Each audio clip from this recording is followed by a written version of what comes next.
Welcome to the Smark Foundation podcast. I'm Eric. This is Adam. Hello, everybody, especially all of our new friends on BlueSky.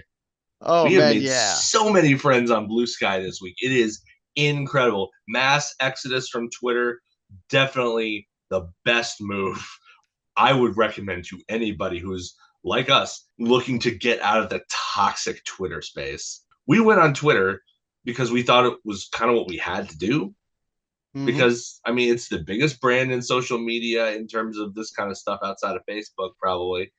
But yeah, if you're listening to us and you haven't gone to BlueSky yet, go to BlueSky. Oh my goodness gracious, it's such a better atmosphere, and we cannot wait to integrate all of our new friends from BlueSky that we made over the past 4 days into the Smark Foundation proper. Oh yeah, I cannot wait. I am like, we are a positive space podcast, and I know that there are certain things that we've been kind of down on in the last few episodes, but I mean, to be fair, I honestly, think we try to be positive but also constructive. right. I believe we try to be constructive. I don't think we should ignore bad things. I think we should try to help make things better, not just tear down for the sake of it. Right. But what I've found being on BlueSky is just there's a lot less of a feeling that I need to address things that are disliked because there's just not people just aren't focusing on that.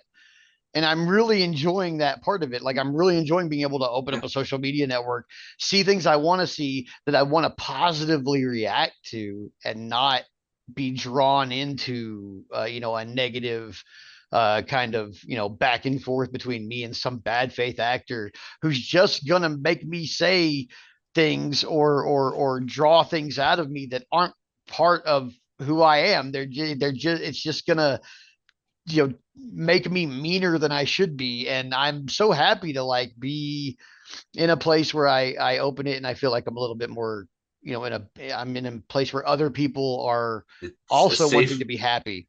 it's a safe space. I mean, I know that phrase gets ridiculed by some people, but in this case it absolutely applies. It is a safe space for people who just want to enjoy the things they want to enjoy. And in this case, that happens to be wrestling. Yep. And they have a wrestler emoji, which is I great. love They it. have excellent emojis on this site too. If you're an emoji person, this is definitely your site. Oh yeah. But yeah, instead of using a hashtag, you can use particular emojis Mm-hmm. to catch the eye of people who are interested in the same things that you are. I think Mm-hmm. that's great. Yeah, and we've been on the site for less than a week, and our official podcast BlueSky account has 126 followers already. You, Mm-hmm. sir, you have 382 followers. That is insane to You me. you put the butterfly and social butterfly here, my friend. Dude, that's so insane to me. I made it onto one of Andy Nemity's lists of people to Yeah, follow, one of his basic like follow that's packs. And that's it is killing, fantastic. man. And thank you, Andy and Amy, for first of all helping bring the community together. Thank you for adding me to one of your lists and helping raise our exposure on this platform. I really appreciate it. I appreciate all the work you guys have done. Um, it's this whole thing is crazy. It's like so cool. So it's open source. So as a tech guy, I gotta like just glow on this for a minute. By all It's means, glow open away. source. So if you guys look on our official podcast page, there is a post that we have up there from yesterday that shows 4 different wrestling feeds that you can take part in just via hashtags. If you hashtag certain things, WWE, AEW, pay per view names, TNA, Impact, the TNA wrestling and Impact thing is going to have to change up a little bit because the Impact hashtag is being used by an organization called Impact. Oh, And they're actually a really good, like veteran based organization. And so I oh, don't want to nerf their exposure on that thread, but it is interfering a lot with like trying to find TNA and Impact related content. Other than that, though, I have a New Japan one. I don't even watch New Japan, but I totally went through and found all their pay per view names and like all their big event names and stuff, and associated tags and emojis and everything like that, and put them all in this thread. So if you post about it, or if you just want to pin some feeds that give you specific companies or just a general pro wrestling feed. I know there are a couple of other general pro wrestling feeds out there. I subscribe to those also. But I took mine, and I know that creating a basic feed kind of limits your feed a little bit. So I used my tech knowledge and I went into the Sky Feed, which is their open source platform where you can code and do all kinds of cool things. You can actually edit the code of the site, um, Yeah. and I have change no way things. how I I'm have not no going to idea do how to it. do that, but I think that's awesome that they empower their users to be able to Mhm. do that. Like they're crowdsourcing the ways to best serve their communities, and I think that's rad as hell. Like that's amazing.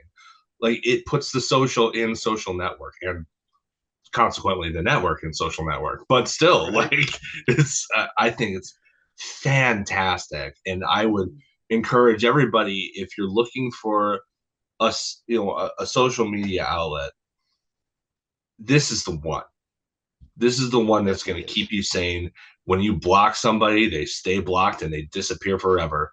Ooh, I love that so they much. they just vaporize. That Um, you will never see them again. You'll never interact with them again, and it's fantastic. And the community itself, at least, I mean, I assume there's this way with all of Blue Sky, oh, there are. But with Wrestle Sky specifically, which is all I've really interacted with, they're very on top of keeping those bad faith actors that we talk about all the time, keep them from infiltrating. They block them into oblivion so they have no presence whatsoever.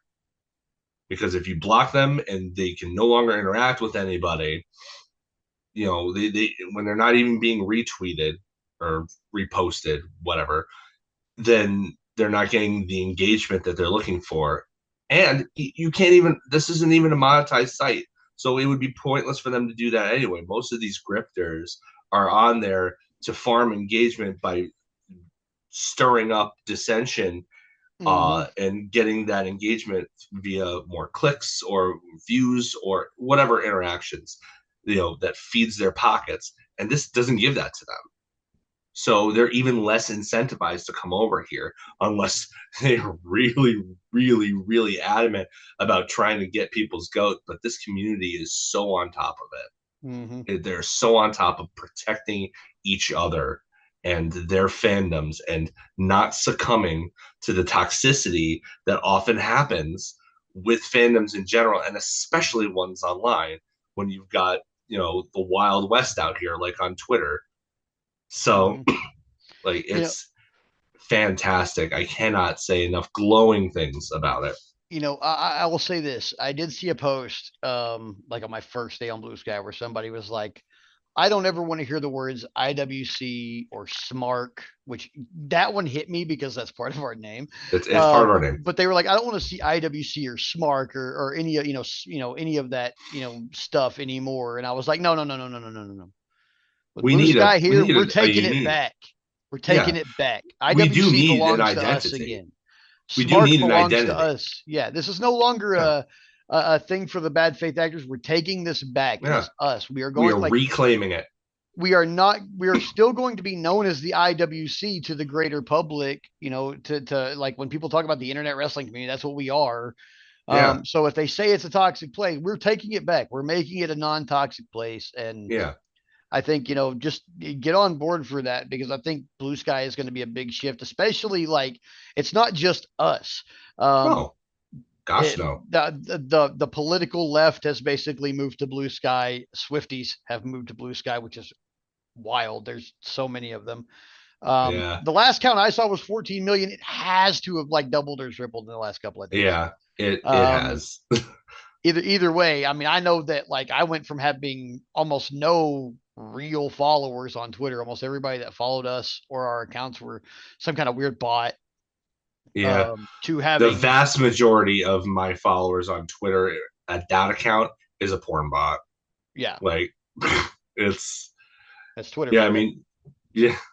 You don't follow back. They don't ever post anything. Like, it's a useless interaction. Like, Hmm. but So anyway, I guess yeah. before we go on to the rest of the show, I do want to shout out one person in particular, my friend Jess. We were talking in Discord, and I was lamenting earlier this week about the need for Twitter or whatever. It's like, man, I was lamenting. It's like, ugh, I don't want to stick around this hellscape. And she's, when you're surrounded by, let's face it, uh, fascists on all sides, and Jess just said something very, very simple and but very compelling, and it just connected the wires in my head. And she said, well, I mean, is that really the audience that you're looking for? And I'm like, you know what, no. So screw this, where's everybody going? And that's when my other friend Ian spoke up in the same chat conversation. Like, I think most of the people with our same viewpoint are going to BlueSky. And that's when I went over, and that's when I texted you. So honestly, this this whole situation, this whole completely changing shift that you and I are going through with this podcast as it relates to BlueSky is really down to my friend Jess. So I really want to shout out uh, Jess's name.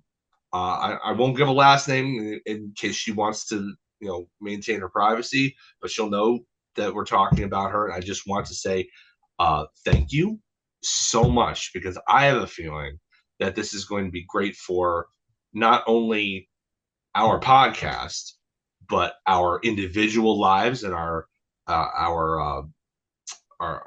sense of mental peace, and also Hmm. the larger wrestling community in general. If Yeah. we can convince enough people who are sick of the BS on other social media sites, specifically Twitter, to come over and join us here, I think everybody's going to have a much better time, and you're going to be much happier fans without the people who are actively sowing division for the sake of their pocketbooks, or even just because they want to troll people. Like, what a useless use of your time to just troll people on the regular. Because you prefer one brand over another? Do Pepsi fans troll Coke fans like this? Like, this is dumb. It's so dumb. I mean, I like Pepsi and my wife likes Coke and she hates Pepsi, so I kind of do, but it's my wife, so it's like my job No, to that's different though. irritate You her a don't little. go you don't go out on public forums and looking for fight to Yeah. cause fights over cola. Like if you drink Coke, you're Needling the your spouse worst is one person. thing. Yeah, Like, that's going out in public and making your entire identity, I like this thing and this other thing that you like, I hate. And so I'm going to be a jerk about it. That serves nobody. It no. is completely it's masturbatory. It is completely worthless. That's all Exactly. I have to say about that, because Heck yeah. this is supposed to be a positive show and a positive experience. And here I am getting heated. So All I right. apologize. Well, let's get back to the positives mostly, and Yeah. we'll hit the entrances for our lockup. And our lockup this week for Raw from November 4th, 2024. You know what? There's only a couple of things I didn't like about this show. Now I'm going to qualify this because I watched this show twice. The first time I watched it, Oh, I either was distracted or something. I really wasn't into it. And the second time I watched it, I found a lot to like about it. So um, the thing I didn't like overarchingly mostly is that it was a Saudi Arabia Raw. I try not to watch the Saudi Arabia shows. I just read the Crown Jewel results, but for Raw, I got to watch it, man. So I yeah. did watch this Saudi Arabia show. So I didn't like that, but let's get on to stuff I did like. First things first, they brought Liv Morgan out like right off the hop, and she's not wearing that ugly Crown Jewel belt. And they didn't inform us that the crown jewel belts are locked away in a vault at the WWE experience in Riyadh, where they shall remain. Thank you, WWE, for letting Saudi Arabia just keep their ugly freaking belt. Yeah, yeah, Like I'm cool with it. They didn't have it. This is one of the only times you're ever going to see me be like, this person has this title and they're not wearing it. I'm okay yeah. with this one. It's Let's not be ceremonial reminded of anyway. it all the time. Yeah, it's ceremonial anyway. It's not going to be Um, defended. Next thing I like that Dom has nuclear heat even in Saudi Arabia. Like he tried to talk and just got booed out of the freaking building and a sold out same exact stadium where they did Crown Jewel. It's a lot of people. This was probably one of the biggest Raws with the most like into it crowd. Like Saudi Arabia, like I don't agree with your government, but you people out there love your wrestling and it's really cool. I Like, mean, international crowds in general tend to get really into it because they don't get it that often. Like Saudi yeah, Arabia gets it more often than, say, I don't know, Mexico, even. Like yeah, WWE doesn't even do Raws from Mexico. They'll do like a one tour with like yeah, two house shows, and that's it. But they don't get big shows, and yeah. no, they no longer get the big show because he's in AEW. But no, I mean seriously though, those international crowds. I mean, uh, as somebody who won a Slammy from the most influential international crowd in history, from the Raw after WrestleMania 29, um, where the night after WrestleMania became a big deal. Yeah, especially those Europeans. Yeah, they make their own fun. If they're not yeah, having fun, they make their own fun. They are there to have fun, but you know they're they're going to have gonna, fun hell or high water, whether it's yeah. because of what you're providing them or not. And when you go on their turf, I mean, you saw the way Puerto Rico reacted. You saw the way Mm-hmm. uh, uh, I can't remember which city in France it was, but when they went to France and Yeah. Bash in Berlin, I heard similar things, right? Oh, dude, that So crowd was soccer yeah. chanting the whole time. My wife was getting annoyed by it, to be perfectly Well, I honest mean, with you, because honestly, they that were doesn't freaking going, Germany man. wrestling is huge in Germany and has been for decades. Yeah, definitely an underserved market. For sure. Uh, WXW is still strong there. God love yeah. them. So Dom has his nuclear heat with this loud, loud crowd, and then Liv's talking her smack and all that, and then Jade and Bianca show up. Cool. Liv's talking shit about him, like who's gonna turn on who and all this, and doing her thing, and Bianca's just smiling in her face like a psychopath before doing the double take turnaround and smacking the taste out of her mouth. Like, holy crap! It was a whole hand pimp slap. She straight up, I think, legitimately put Liv Morgan on her butt. And like she was selling the face throughout the entire following match, which was a women's battle royal to determine the number one contender to her title, which turned out to be Io Sky. But it's because of interference. Like the tag team champions were going to be the last two in there. They were going to face off against each other. They were smiling about it. They were ready to get down and have a match, and it looked cool. I mean, it's Um, pretty clear that they're building towards that for WrestleMania. yeah. It has been Um, since last WrestleMania.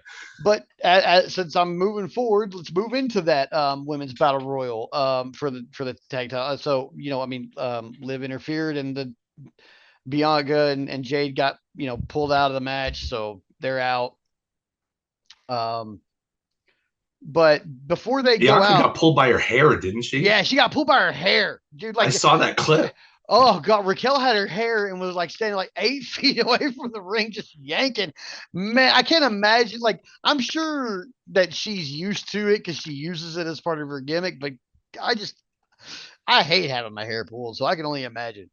Um, one thing about the that I really liked about it was Maxine Dupree seems to be improving in the ring. Which I mean, that's a far. She's a far cry from getting booed out of the stadium and treated terribly. She did like a reverse worm with an elbow drop at the end. It was super cool. Um, and Ode to Otis. Yeah, an ode to Otis, but it was super cool. She looked like she was having some fun out there. So props to Maxine. Katana Chance was our cat skinner. she got thrown out and ended up like walking on her hands from the announce table all the way back to the ring. So totally cool. And then she like That hooked her doesn't feet on the surprise me, given her background with yeah. the American Ninja Warrior stuff. Mm-hmm. Like, I mean, she's going to be the Kofi Kingston for a lot of these battle royals for Right. years to come, I think. Towards the end of the match, before Jade and Bianca got eliminated, they did a tandem KOD and Jaded together. And I don't know if they did a camera bounce on it or if it just really bounced everything like that, but it looked super cool. I don't know if they did a camera trick or that, but it like literally the whole thing, just like my whole screen just kind of did this bounce when they hit, and it was really cool. Oh no, Um, Kevin Dunn is back. Ah! yeah. Um, After they got eliminated, they're outside and they're, Raquel and Liv are confronted by Jade and Bianca for interfering in the match. And I don't know what Arabic is for "you fucked up," but I'm pretty sure that's what the crowd was chanting at them. So, I mean, it even had the same cadence and everything. It almost sounded like "you fucked up." That might actually be what they were chanting, but I don't know if that's exactly what they were. But it sounded like "you fucked up." Um, then Io Sky won that match with a nasty German suplex on the apron.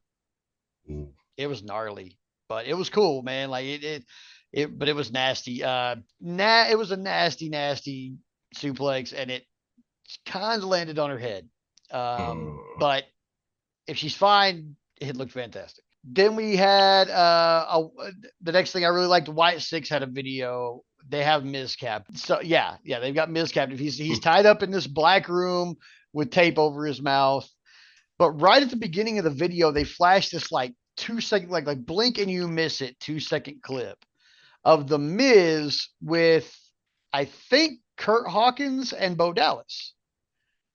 Curtis Te- Axel, probably. The yeah, Miztourage, yeah. yeah. But he's Yeah. telling them, "I'm gonna make you stars that your families can be proud of."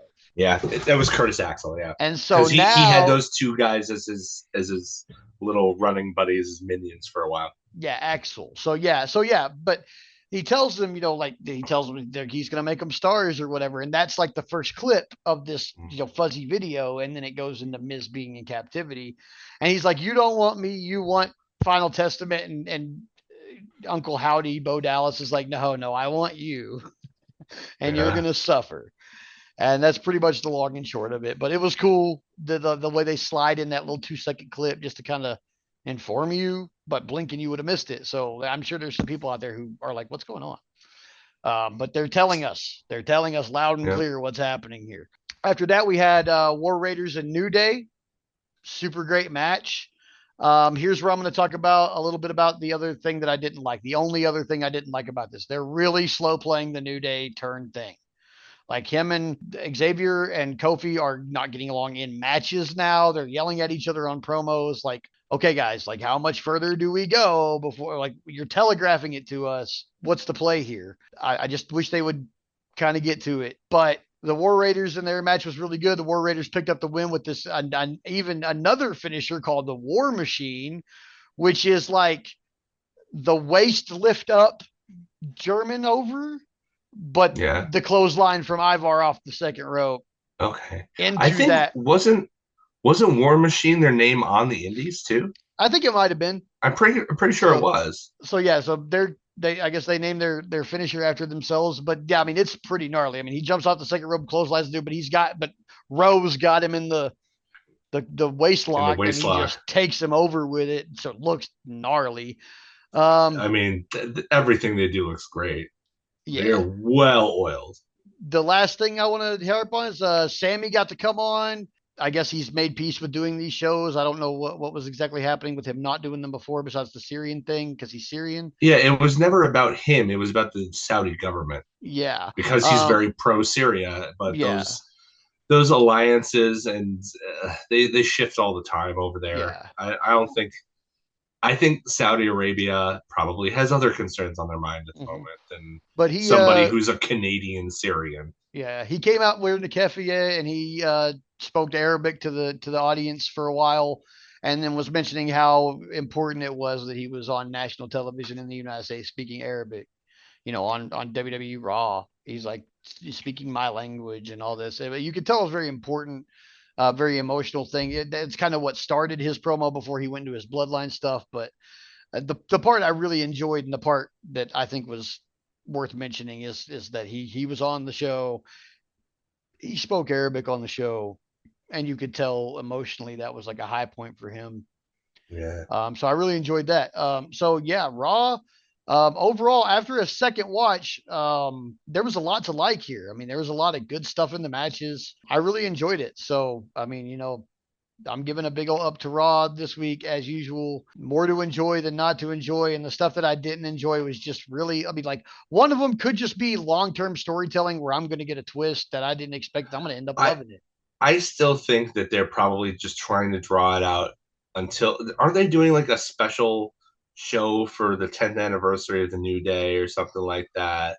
Yeah, they were I talking think about doing a 10th anniversary I think celebration for them. I think So they're whatever it is, whether it's Xavier turning his finally turning his back or and completing his heel turn or going the other way and reconnecting. I think that they're waiting for that moment and having Big E come in and at the very least try to reconcile between the two. Whether it takes or not is dependent on where they want the story to go. But I think that's where it's leading because that's the only reason I can think of that they would hold out this long when we know that this is coming. yeah, yeah. So yeah, man. I mean, I think Raw was pretty good this week. But that leads us into our shine. Yeah, let's go to the shine, baby.